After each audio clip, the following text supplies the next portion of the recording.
Não é à toa que Salomão começa o livro de Provérbios com essa afirmação: o temor do Senhor é o princípio da sabedoria. Ele não diz que o princípio da sabedoria é a experiência, nem o estudo, nem a idade, nem o poder. Ele diz: o ponto de partida, o alicerce de tudo, é temer ao Senhor. Agora pare e pense comigo. O que significa temer a Deus de verdade? O que é o temor do Senhor? O temor do Senhor não é medo, é reverência profunda. É o reconhecimento constante de que Deus vê, ouve e pesa todas as nossas intenções.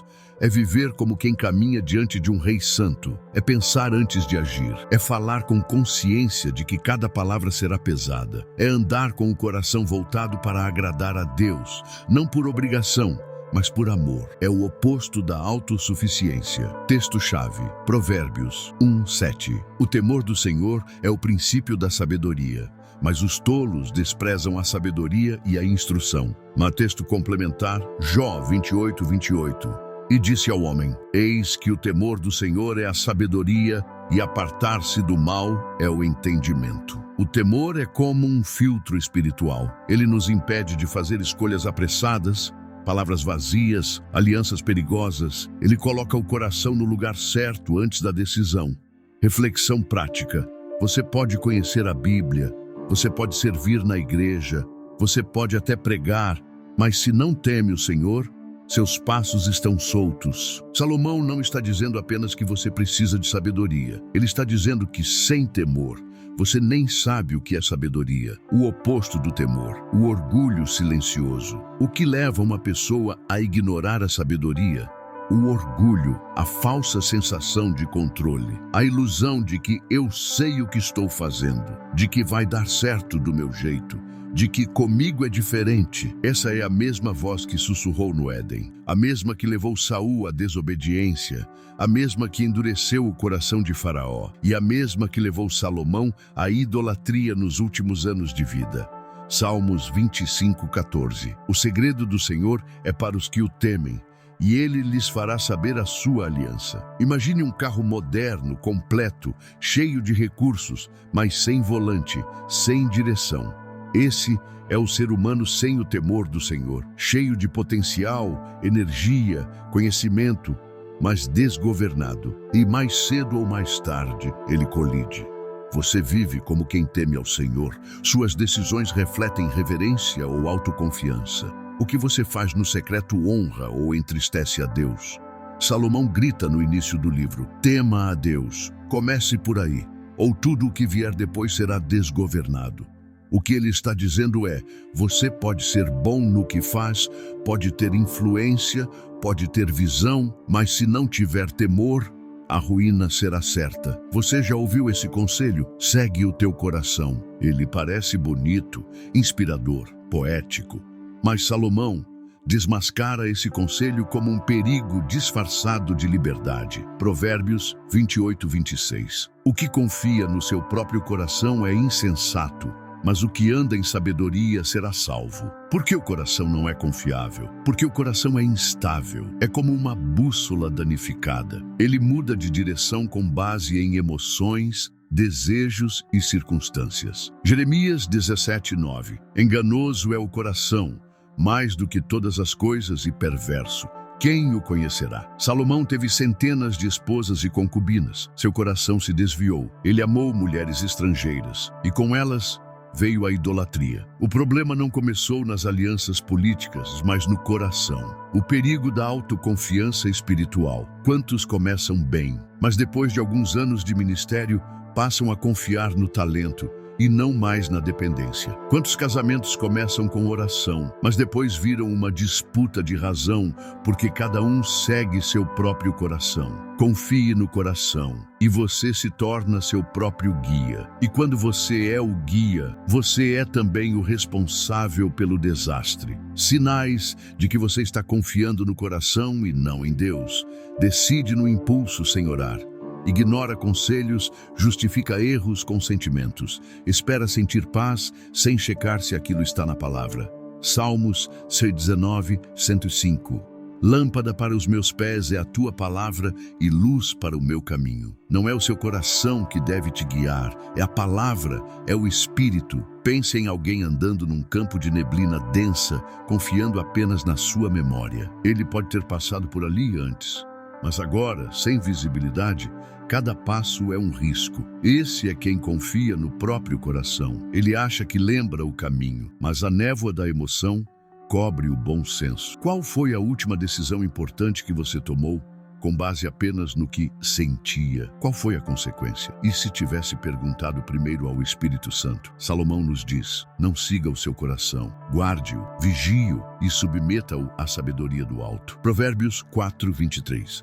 Sobre tudo o que se deve guardar, guarda o teu coração, porque dele procedem as fontes da vida. O coração é fonte, mas precisa ser filtrado. E o filtro é o temor do Senhor e a palavra de Deus. 2 avisos completíssimos, densos e com profundidade narrativa e espiritual. Poucas coisas são tão dolorosas para o orgulho humano quanto ser corrigido.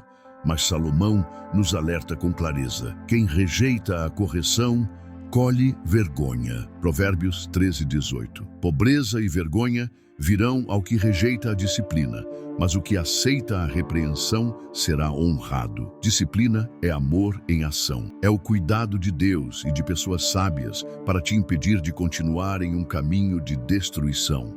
Hebreus 12:6. Porque o Senhor corrige a quem ama e açoita a todo filho a quem recebe. A correção dói no início, mas cura a longo prazo. A falta de correção conforta no início, mas destrói no fim. Eli, o sacerdote Eli, foi um homem de Deus, mas seus filhos eram corruptos. E ele, embora soubesse disso, não os confrontou com firmeza. Ele amava, mas não corrigia. 1 Samuel 3:13. Fiz saber a ele que julgarei sua casa para sempre, por causa da iniquidade que ele sabia, porque seus filhos se fizeram vis e ele os não repreendeu. Resultado, perdeu os filhos, perdeu a honra, perdeu o ministério. Quantas vezes você já sentiu o Espírito Santo te confrontar em algo, uma atitude, uma palavra, um pensamento, e você ignorou? Talvez foi um líder que tentou te alertar. Talvez um amigo em amor disse algo que te doeu, mas você reagiu com orgulho. E agora você vê os frutos amargos da falta de disciplina. A dor da correção é passageira. A dor da consequência é duradoura. Aceitar disciplina é sinal de maturidade. É dizer: eu não quero estar certo, eu quero estar salvo. Provérbios 12:1. O que ama a disciplina ama o conhecimento, mas o que aborrece a repreensão é estúpido. Você se permite ser corrigido? Ou você só ouve quem concorda com você? Quando foi a última vez que você ouviu e aplicou uma repreensão em amor? Esse aviso de Salomão é um dos mais ignorados, porque o amor ao dinheiro se disfarça muito bem de progresso, provisão, responsabilidade. Eclesiastes 5:10. Quem ama o dinheiro jamais se fartará. Quem ama a abundância nunca se satisfará com a renda. Perceba, Salomão não diz que o dinheiro é o problema. O problema é amar o dinheiro. Quando o dinheiro vira um ídolo, quando você não consegue ser generoso, quando você mede seu valor pelo que tem, quando você vive correndo, mas nunca tem paz, quando você negligencia sua família, sua saúde e seu chamado. Por mais um pouco, Geazi, servo de Eliseu, Geazi se corrompeu por dinheiro. Ele mentiu para receber presentes que Eliseu recusou e por isso foi punido com lepra. 2 Reis 5:26-27. Era tempo de receber prata e roupas, oliveiras, vinhas, ovelhas e bois, servos e servas, pois a lepra de Naamã se apegará a você. 1 Timóteo 6:10. O amor ao dinheiro é a raiz de todos os males, e nessa cobiça alguns se desviaram da fé. Mateus 6:24. Não podeis servir a Deus e às riquezas. Você está servindo ao dinheiro ou usando o dinheiro para servir a Deus? Sua paz depende da sua conta bancária ou da presença de Deus? Dinheiro é servo ou senhor. Deus não te proíbe de ter recursos, mas Ele te chama a não ser possuído por eles. O tempo é uma das coisas mais democráticas da vida. Todos temos as mesmas 24 horas por dia, mas nem todos entendem o valor delas. Eclesiastes 3:1. Para tudo há um tempo determinado e há tempo para todo propósito debaixo do céu. Salomão nos ensina que o tempo é um campo de semeadura. O que você planta com o seu tempo define o que você colhe na sua vida.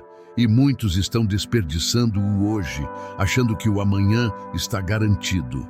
O jovem rico, ele teve a chance de seguir Jesus, mas seu coração estava preso às posses. Ele perdeu o momento do chamado. Marcos 10, 21, 22. Faltava-lhe uma coisa, mas ele retirou-se triste. Casamentos que enfraquecem por falta de tempo intencional. Filhos que crescem longe do coração dos pais. Ministérios que murcham por causa da procrastinação. Sonhos enterrados por medo e demora. Efésios 5, 15 e 16.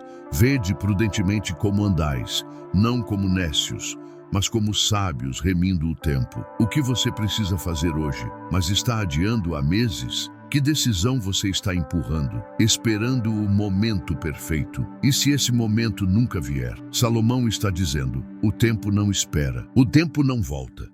O tempo não perdoa. Se você continuar desperdiçando suas estações, você vai chorar por colheitas que nunca vieram. Vivemos em uma geração onde imagem é tudo, onde o que importa não é o que você é, mas o que parece ser. Mas Salomão, séculos antes de existirem redes sociais, já alertava. Aparência engana, vaidade consome e vazio mata. Provérbios 31:30. Enganosa é a graça e vã é a formosura, mas a mulher que teme ao Senhor, essa será louvada. A ilusão da aparência.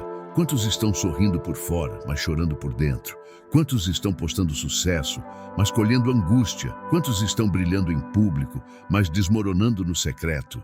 A aparência pode te garantir aplausos, mas só a essência te sustenta no deserto. Saul era alto, bonito, impressionante, mas Deus o rejeitou, porque o seu interior era rebelde. 1 Samuel 16, 7. O homem vê o exterior, mas o Senhor vê o coração. Saul foi escolhido pelos homens. Davi foi escolhido por Deus, porque Davi tinha essência, mesmo quando ainda não tinha visibilidade. Jesus nasceu num estábulo, foi criado na simplicidade, morreu sem riqueza, mas sua essência era glória pura. Isaías 53:2. Não tinha aparência nem formosura, e olhando nós para ele, nenhuma beleza víamos para que o desejássemos. A sabedoria te chama a viver no secreto, a desenvolver raiz, a crescer por dentro, antes de se mostrar por fora. Como saber se estou vivendo de aparência? Você vive para ser notado?